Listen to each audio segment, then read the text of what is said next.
You're listening to the Underground Voices Network.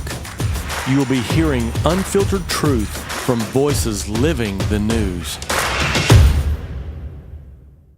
Now, for many people who probably will be watching this video, a lot of them, like we were talking earlier, they probably they're not aware of what's going on in Venezuela, or or those who do are aware of, that there's a crisis in Venezuela, probably don't know how it all started, why it started, what's going on, what's the backstory. Do you mind going into that a little bit, just touching up, absolutely.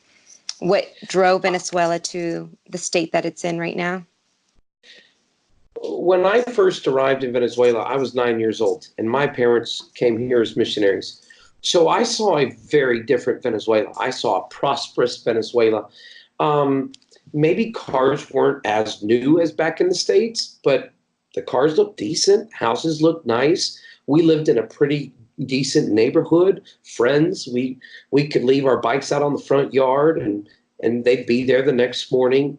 And this is what I grew up as. Matter of fact, my grandparents were missionaries in Spain and then in Peru, and my uncles were missionaries in Spain. So I didn't actually get the privilege of being and growing up with my grandparents, my uncles and cousins. We'd see them every once in a while when we'd go back to the States on furlough.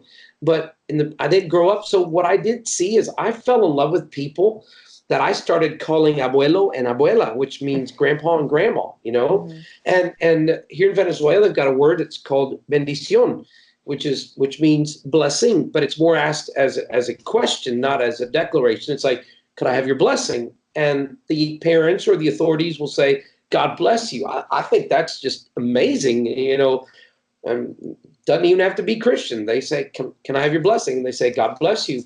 So I grew up actually looking to Venezuelans and saying bendición, and they would say, God bless you, Danny.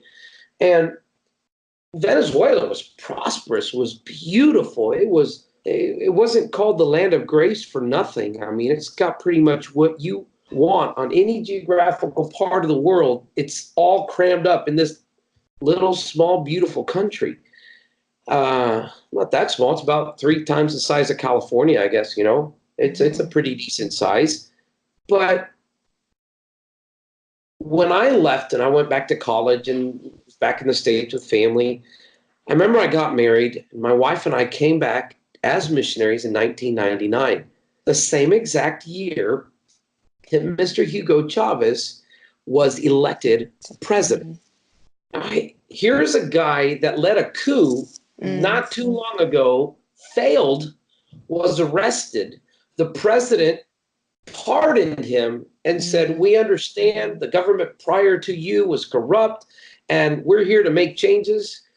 Well, he pretty much kicked his tail and said, well, all right, well, now I'm going to be elected. And boy, did he. And I'll tell you what, even from my perspective, having seen a small decline in maybe the politics, and every country has its ups and downs. Mm-hmm. Well, Chavez caught Venezuela in one of its lows, one of its down angles.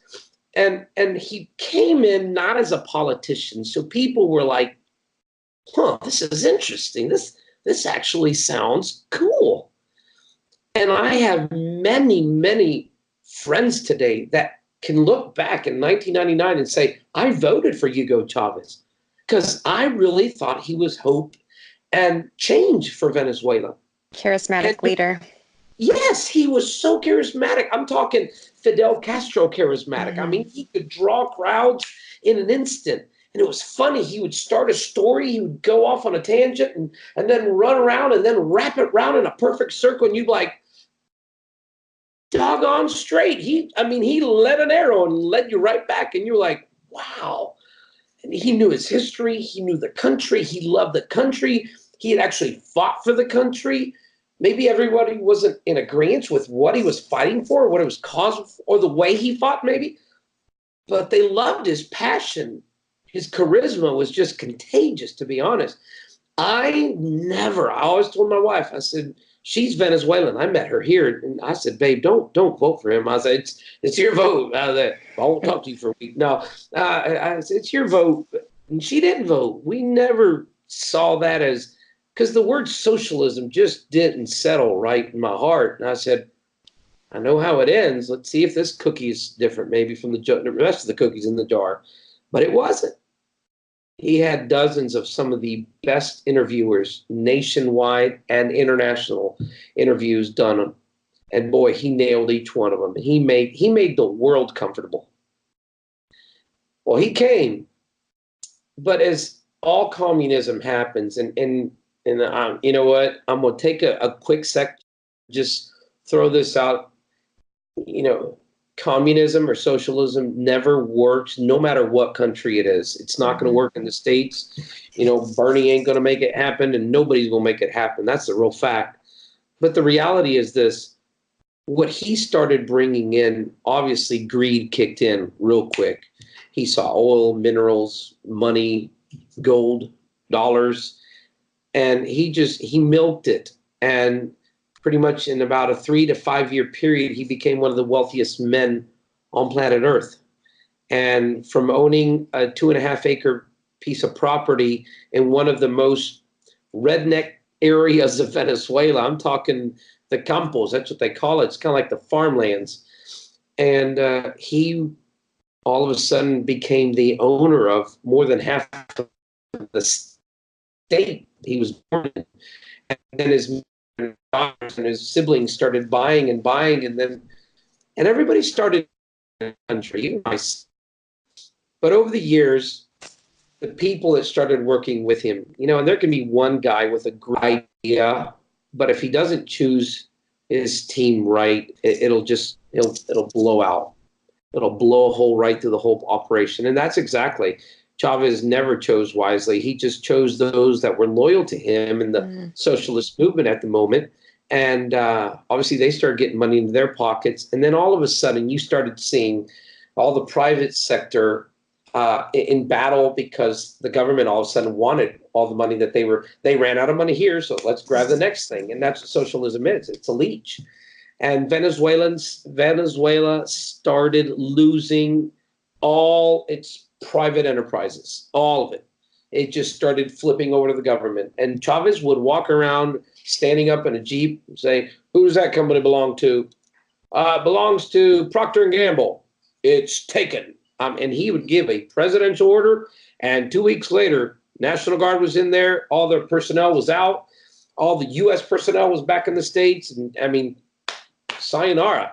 So companies started quickly saying, all right, President, we'll offer you, you know, we'll sell you below price, you know, on our company, our name brand or whatever. And the government just started buying at pennies to the dollar all these private companies. And then all of a sudden you got Johnson & Johnson, you know, leaving. You've got Kraft leaving. You've got Procter & Gamble leaving, which is Colgate and all that. And then all of a sudden we're starting to run out of toothpaste and soap and the basic things, toilet paper, newspaper, anything paper related. You're starting to see cereals not on the aisles anymore, you know. And then all of a sudden you'd walk into a grocery store and that's all there was. You'd have 3 lanes on both, 3 aisles on both sides, just full of one type of Kellogg's cornflakes. And that's the only way they could make, and it was just one Kellogg's on each shelf. So it looked full. And you started seeing that. At that point, I'd say close to 500,000 Venezuelans left. And that was in the early 2000s, about 2005, 2006, something like that. Things just started going down real quick. We had a few years of really good time, and then went all down the drain. And it's just started going down worse and worse and worse. Chavez got sick, and eventually he died. Nobody really knows what day he died, if he died in Cuba, died in Venezuela. We know there's a big cover-up. There's documentaries. There's a whole bunch of information. But when Maduro took over, that was the most incompetent man I've ever seen take any presidential seat. And I've seen dumb presidents in lots of countries. But boy, this guy, I mean, he won the trophy. I mean, he was a bus driver, and there's nothing against bus drivers, but he he had very little grounds into politics. Now, he was very loyal to the movement, and through that started squishing his way into there, and one by one, and his girlfriend at the time, who now is his wife, she was high end, and one thing led to another, and so now Venezuela is probably one of the most dangerous and one of the most poor countries in the world, when 50 years ago it was right behind the US in the way of living and the economy, tourism, jobs were booming. Everything was just incredible. And we came in as missionaries at the tail end of that. And I enjoyed beautiful years in this country. There was always poor. There's always poor in any country.